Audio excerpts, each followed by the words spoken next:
那么我来问大家一个问题，刚好一个人拒绝了周末和朋友出去玩的邀请，这是可能发生的，对吧？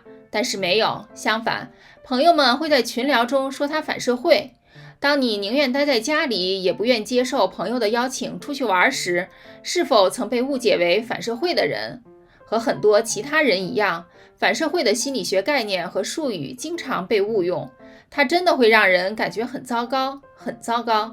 就像我们一样，通常不是说你不想那么做，而更具体的说就是内向的人经常被归为反社会的人。内向和反社会行为之间有许多区别的。这支影片就来说说是一个内向的人而不是反社会的人的迹象。一，更喜欢自己的内心世界，是倾向于更孤僻、隐退和保守的人，更喜欢自己内心的生活，那是自己的思想和感受，而不是外界的其他人和事情。如果你有这些想法，那你很可能是个内向的人。根据美国心理学会的定义，内向是指倾向于个人内在的私人的世界，以及内心的想法和感受，而不是倾向于表达和人在事物中的表现。那么会有人问，反社会呢？反社会的定义为预示或表现出严重偏离社会规范和侵犯他人权利的行为。二，可以以一种健康的方式与他人相处。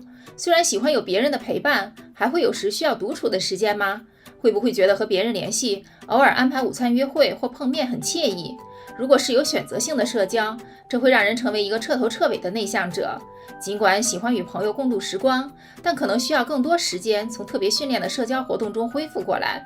另一方面，反社会包括以反社会的方式工作，而不顾他人的感受。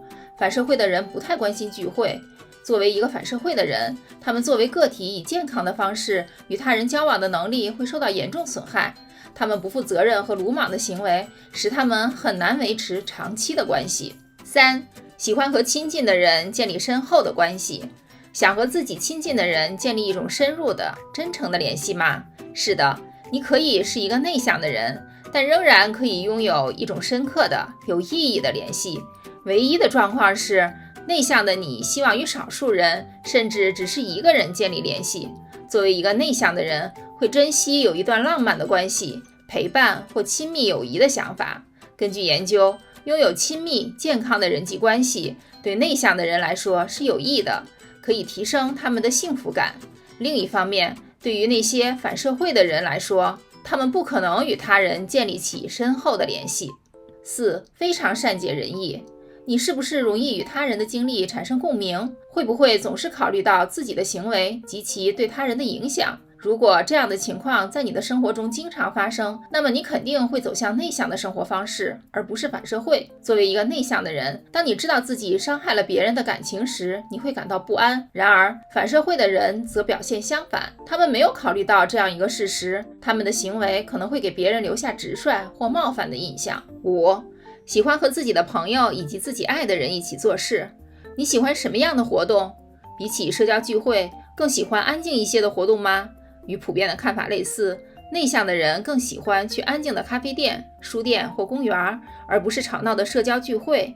与普遍的看法相反，如果一个人喜欢参加社交聚会，仍然可以是一个内向的人。这个人可以是一个令人兴奋和喜欢冒险的人，喜欢自己所爱的人的陪伴。但是，是的，这也有一个条件，只对自己的朋友和自己认识的人。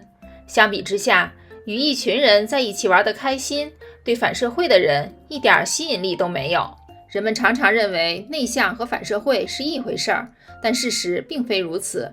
人们通常认为内向的人没有社交技能，不喜欢别人的陪伴，他们的孤僻被认为是消极的，这只是为了保护他们的能量，尊重他们的界限。另一方面，一个反社会的人不会保护自己，相反，他们的行为往往是善于操纵的或不计后果的。你认为你的生活中用得到这些提点吗？你看到最后了吗？欢迎在下面的评论区留下你的表情，或者让我们知道你的想法。如果你认为这支影片能帮助到别人，请不要忘记点赞并分享给更多小伙伴。最后，如果您还没有订阅，记得按下订阅并开启小铃铛，这样才能够固定收到我们的影片通知，继续看到我们的影片。参考文献在资讯栏，感谢收看，下支影片不见不散啦！